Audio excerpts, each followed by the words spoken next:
What's up, guys? Welcome back to another video. It has been requested in the comments on the last how to make your drum sound more real video that I show you how to make the drum sound good with stock Logic plugins, stock Logic drums.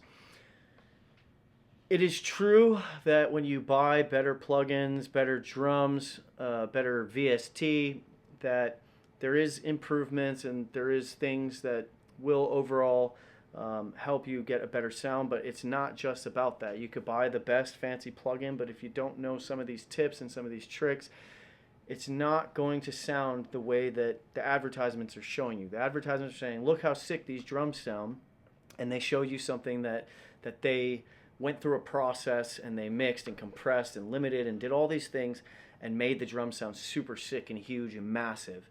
And then you buy the plugin and you're like, why does this not sound as good? The truth is, with the Logic stock plugin drums, they're not quite as sick as if you buy Superior Drummer or even Contact's drum plugins. The thing is, without this knowledge, it's still not going to help you get to where you want it to be, what you want it to sound like. But the thing is, you can make usable, sellable, professional music with Logic stock plugins. It's a professional DAW. It's just everything operates similar. There's just different interfaces, different ways that they operate, and they slightly are different. But the thing is you can get a pro sound, and I'm going to show you today that you can make Logic drums sound sick. So let's get right into it.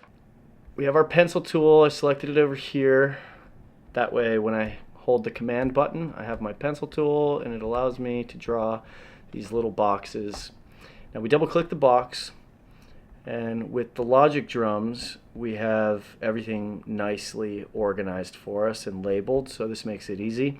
Now for metal, like I was saying in the last video, I like to use both kicks because it's going to simulate double kick. If you do it all in the same, it's not going to be as realistic, especially when we do what we're going to do to this. So for the sake of this video, we're going to do something very straightforward, very simple. We're going to go with a straight double bass pattern, and we're going to put snares on the 3.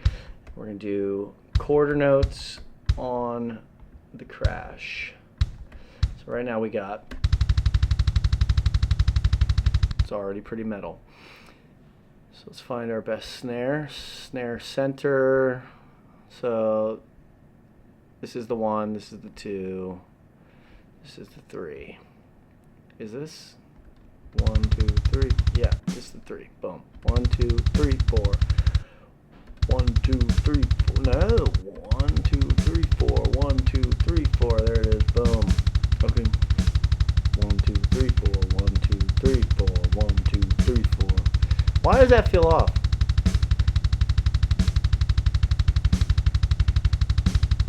Never mind, I'm tripping, guys. Okay. Alright, let's go crash. 2, a 3, a 4, a 1, a 2, a 3. 3.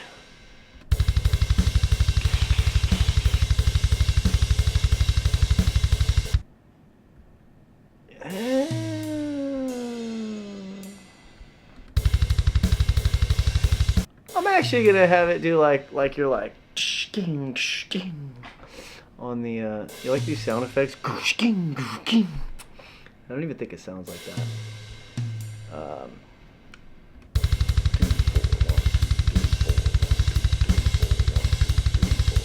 Okay, so quarter notes, aka halftime on the crash and halftime on the ands with the ride. So it's cool. We have ourselves a basic double bass metal beat. Here is step number 1 to making them not sound so terrible. And it's not terrible. The starting point here is not so bad. Logic did a good job with their stock plugins. I mean, it is a professional DAW, so on paper it should be good. So we're going to double click our MIDI here. We were already here, but just so you guys see, we double click it. Click on the MIDI. We're going to select all. We go to functions, MIDI transform, random velocity. Click the random velocity. Now, this box comes up, and stock it comes at 40, 127. 127 is our max velocity, and 40 is pretty low. I think if you're doing like pop, you could have the velocity be a little different, bring it down. But we're doing metal, so this is something you could play with, but I tend to like the way it sounds around 105 and maxed out at 127. So once we do this, we select and operate. Okay, move this out of the way. We're going to press play. It already sounds better, but just so you guys can hear the difference, we're going to Command Z, and we're going to listen to it before, now, after.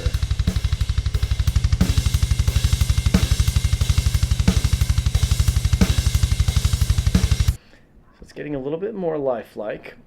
It's got a little bit more of a human feel to it. Now we could humanize it. I think there's different types of music that can be made different types of ways. Like if this was hardcore, I would probably humanize it. It kind of just depends on what you're going for. When you humanize it, basically, you make it ever so slightly off time because it's hard for a human to play absolutely perfectly in time. But in modern metal, things are usually pretty gridded, so you end up with a perfect, whatever that means, recording. At least it's perfectly in time for the most part. I like the way it sounds when it's perfectly in time, so for now, I'm just going to keep it there. The next step in this, which if I was doing this for, if I was doing this for a track that I wanted to put out, I would go deeper into this, but I don't want to go this deep right now. But if we were to, I'll explain what maybe a future video will be. I would have it set to multi-output, and that way you can route the drums so that you can press record at the end of the session when you've finished programming all your drums, and it will bounce out the waves of each individual drum, which gives you ultimate, absolute control over each element of the drum kit.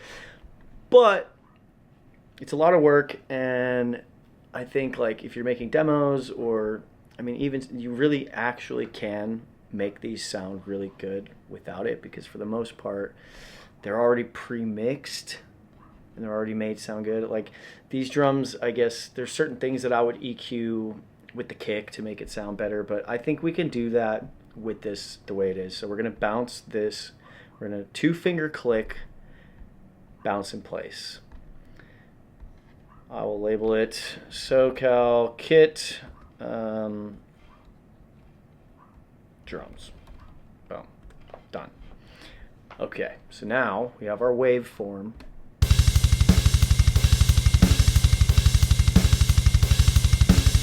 Okay. Here is the awesome step that I took so long to find, because you got to scour the internet, you got to find all these tips, and not everybody, is in the same place. So like they're sharing different stuff, and I always feel like I'm evolving and learning. So as the channel goes, as I give more tips, it's going to be new knowledge that I've acquired. Not all of my knowledge comes from other YouTube videos. I have friends and people that I've worked with that are professional, that do this professionally, and they've helped me out and they've given me tips, and I'm going to share some of those with you guys on this channel throughout time. But anyways, this one is really important. We're going to go over here where it says stereo out on our SoCal Kit drums wave file track. Okay, hit stereo out. We're going to go to the bus.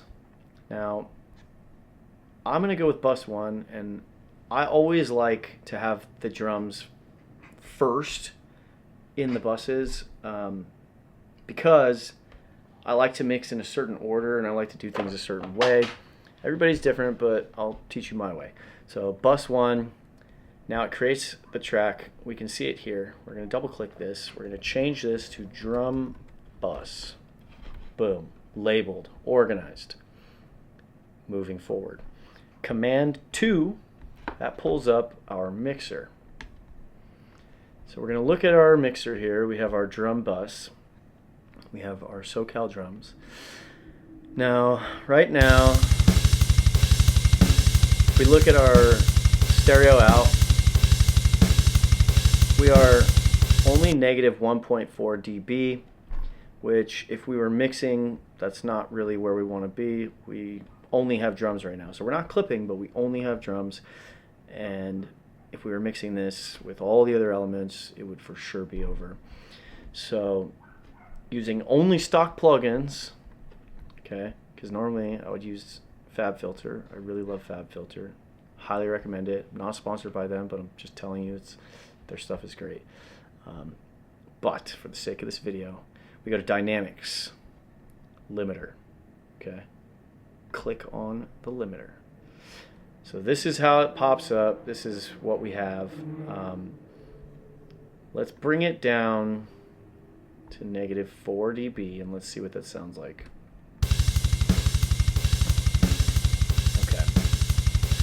So now what we're going to do is we're going to boost the gain so that we get some of that volume back, but it's being controlled. So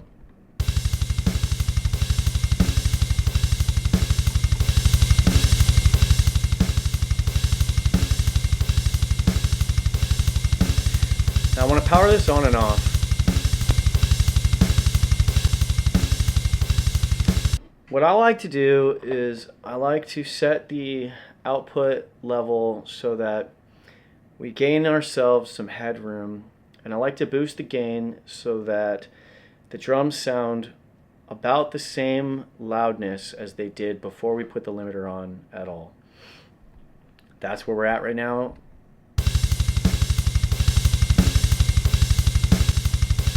Go a little bit more, 2.5.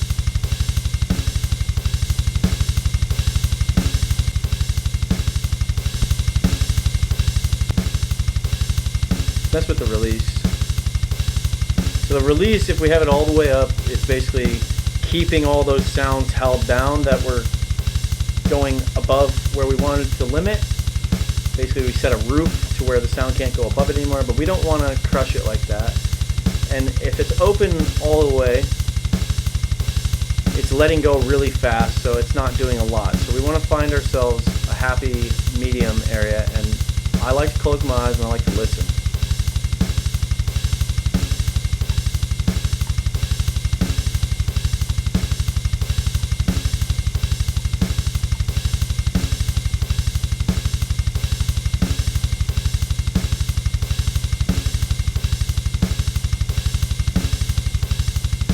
Okay. It feels good right there for me.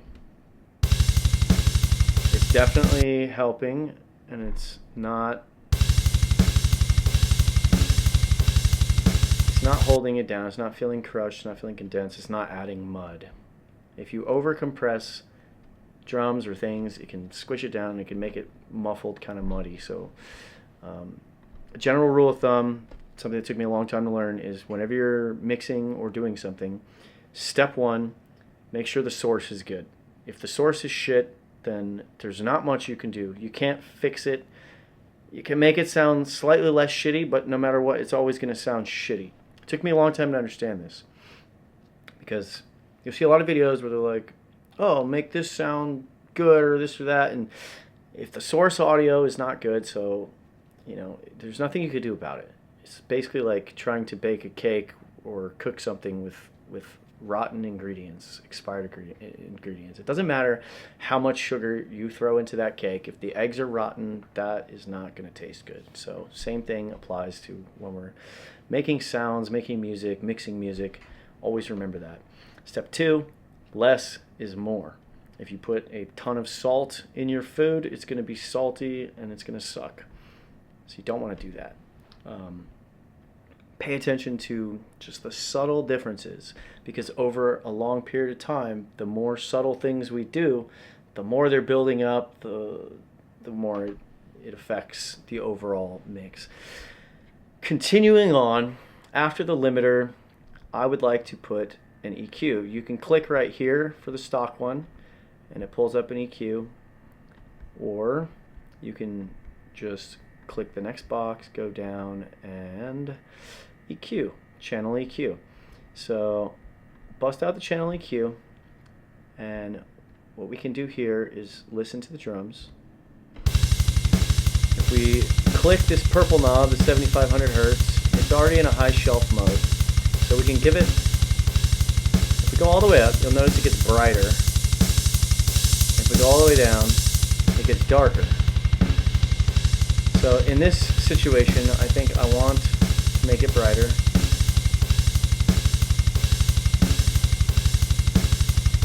No more than 1 dB for this. Turn it off, listen, turn it on. You can just feel it, it gets raised a little bit, it's just a little bit brighter. It's very easy to make it too bright or make too large of a move, but we don't want to do that. Just trust the process. So now what I like to do is, I'm using my fingers on the tracking pad right now. 2 fingers sliding up and down is controlling the cue, the shape here. You can also mess with it there, but it's visual here. I like to see it. I make it a tight one so that we have like a notch here. Now I'm going to press play, and I'm going to click on this and slide left by going down with my finger, or slide right by going up with my finger, and we're going to scan back and forth, and we're going to listen.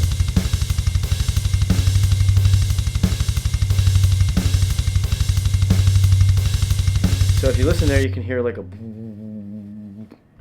that's something that's going to interfere with our overall outcome. So what we're going to do here is we're going to do a very small removal. So remember, less is more. I'm going to go -1 dB max. Let's see.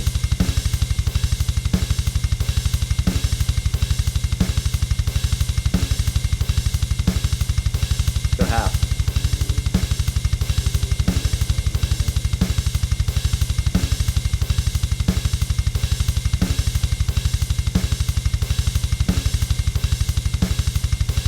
Alright, so it's getting rid of some of that. But now I still hear a little bit of like a basketball. We're going to boost this one up, and we're going to slide it around, and we're going to listen.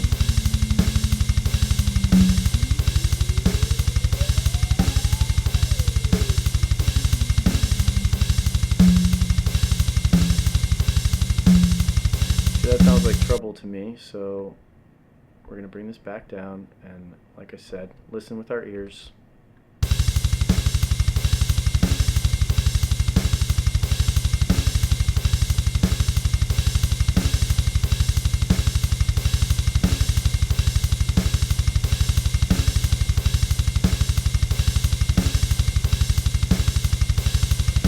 Okay, it doesn't sound too bad to me.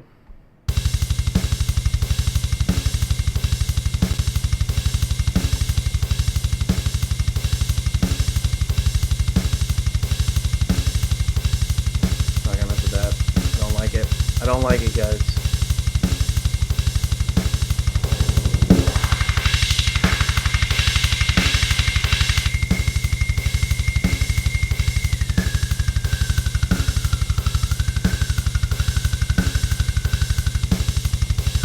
Let's see, I think this might be...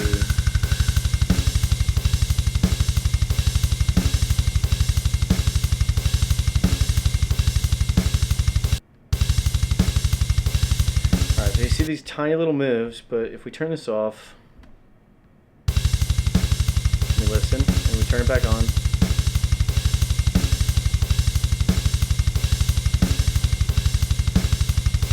it sounds better. It sounds better to me. Let me know in the chat what you think, but these microscopic moves, they add up over time. We don't want to do too much, because if we mess with the source audio too much, we're going to take too much away, and it's just going to sound weak. It's not going to be good. So the source audio is what it is, but we're correcting it just a bit. We're making it sound a little bit better. the next step is compression. So we're going to use stock Logic compression, compressor. Boom. So let's listen to this. Let's go to the classic. This one's a little bit simpler. We only have 3 knobs here. We're going to control our ratio. So let's listen.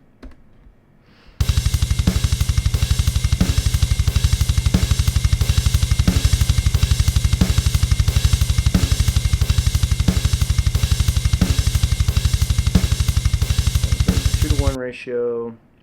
The way these ratios work, it's basically the strength of the compressor. So when you go up, it's compressing harder,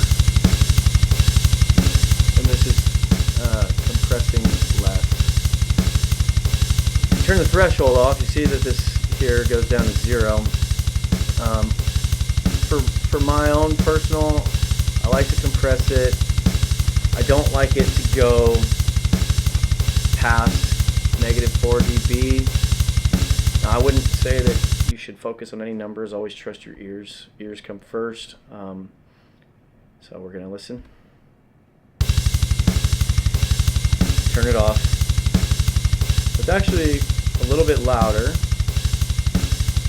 So let's see.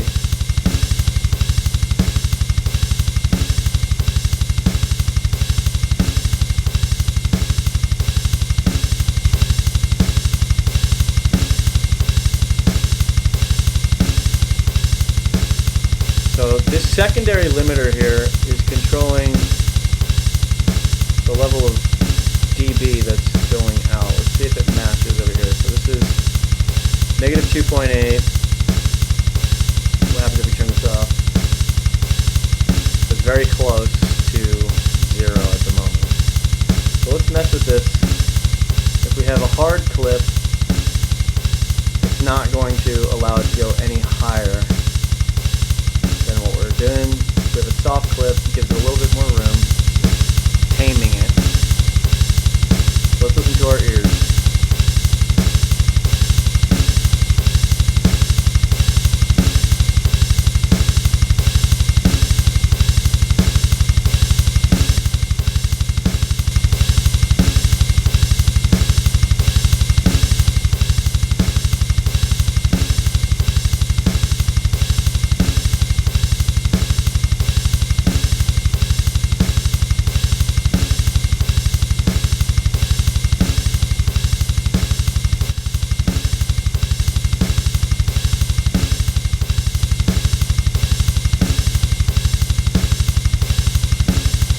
Go before.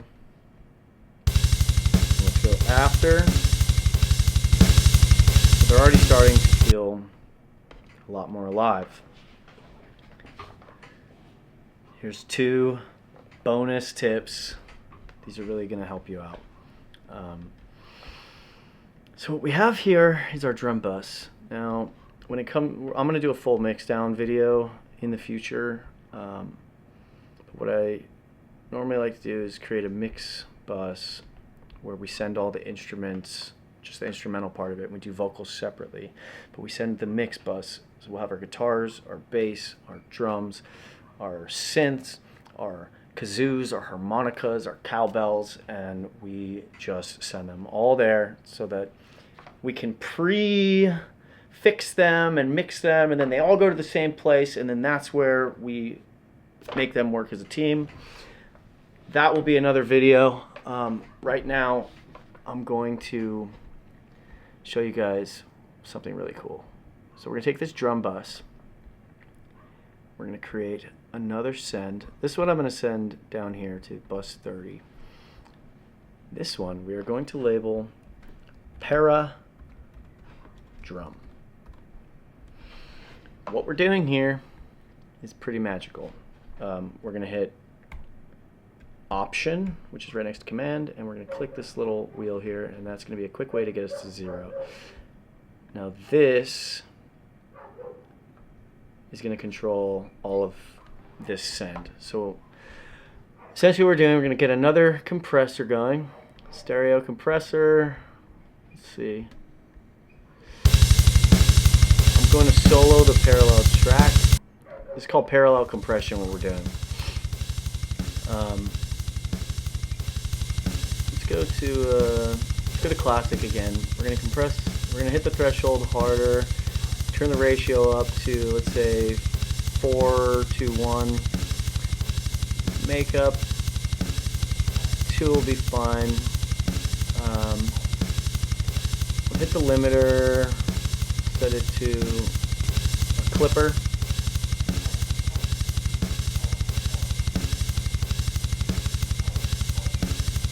Let's try thresholding harder.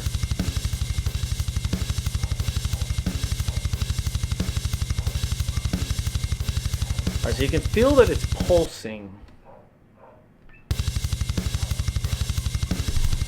Now, I think maxing this out might make it have a little bit more dynamics, but let's see. So we're going to turn this all the way down. We're going to take the solo off the parallel side, and we just have our regular drums. Now what we're going to do is mix the parallel drum in.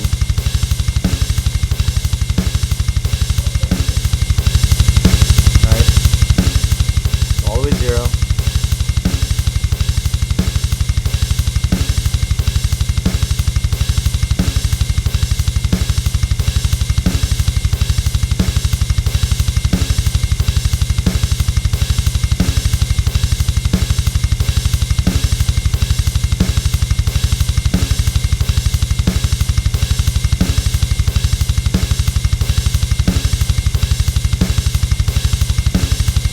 Adjust these settings. Kind of like the way the soft clip sounds. Let's go back to hard clip.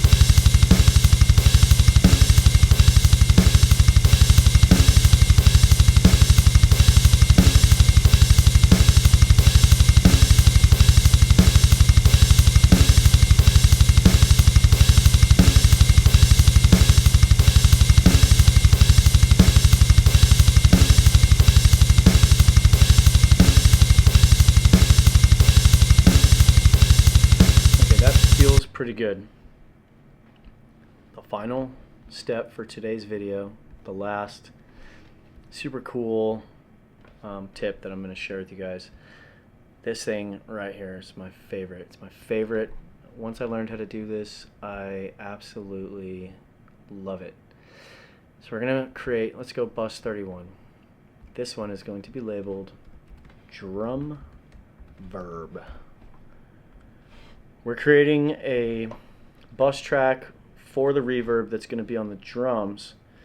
So same thing, option, select this little wheel, it's going to bring it to 0. We're going to turn this all the way down for now. And now what we're going to do is we're going to go to another stock Logic plugin. We're going to go to the reverb, and we're going to go to the space designer, and we'll go stereo. So this is just, let's see what options. All I have is large and bright because I did not download Logic's thing. I use different stuff, but we'll go through that another time. We're going to crank the reverb all the way to the max. I know it sounds crazy, but let me show you what is up right now. Okay, reverb is cranked all the way up. Solo this. It sounds like a jumbled mess. Check it out. Turn it back on. We're going to mix this in.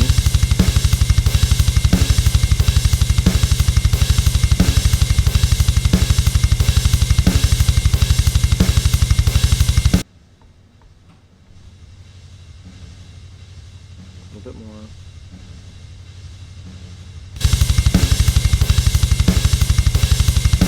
You can hear this very dry, and then we turn the reverb back on.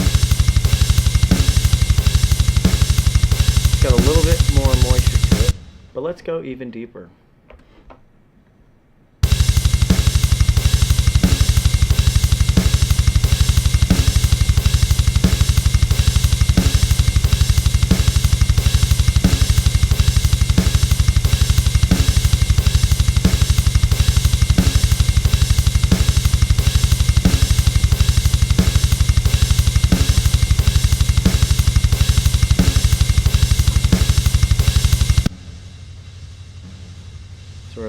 length is...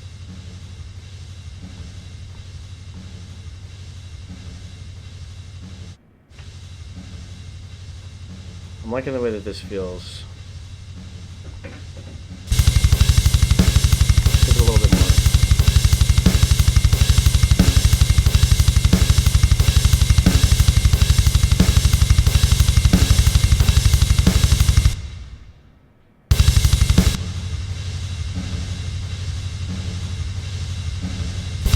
That sounds so much sicker. So without it, you let this dry. There's more life in these drums, but it's still not there yet. But we add this magic. Maybe bring it down just a little bit. Now imagine some heavy guitars in here.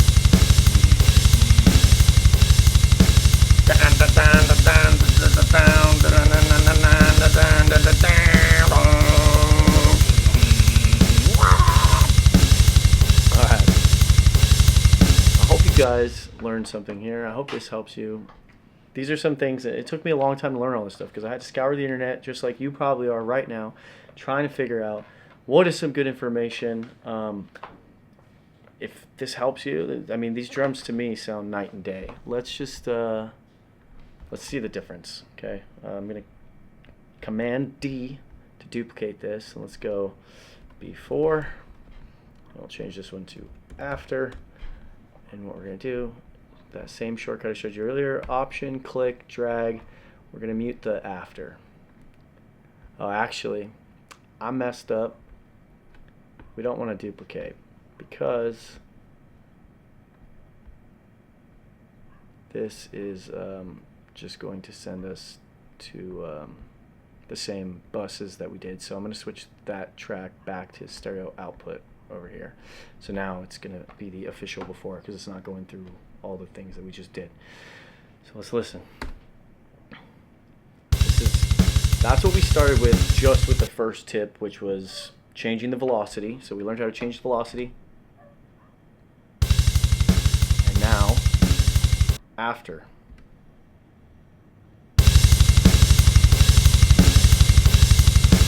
Now a lot of the time, I think when it comes to the final mixing stage, when we're getting all of our instruments to work together, we will usually have to adjust the reverb because reverb can be a tricky thing. Too much can really mess stuff up. Too little can leave it kind of dry. It's just about listening to your ears, trusting your ears. So if you like this video, hit that thumbs up button, smash it, whatever you gotta do. Hit the subscribe button. There's going to be more helpful content like this, as well as I will be dropping new music. I just have to mix some of these tracks because I have like 8 tracks, but I've been super busy and I'm trying to keep the content rolling for you guys. So pretty soon we're going to be dropping some more music for you to listen to, more heavy stuff. But for now, thank you guys so much for hanging out. Thank you for watching. I hope you learned something, and I'll see you for the next video.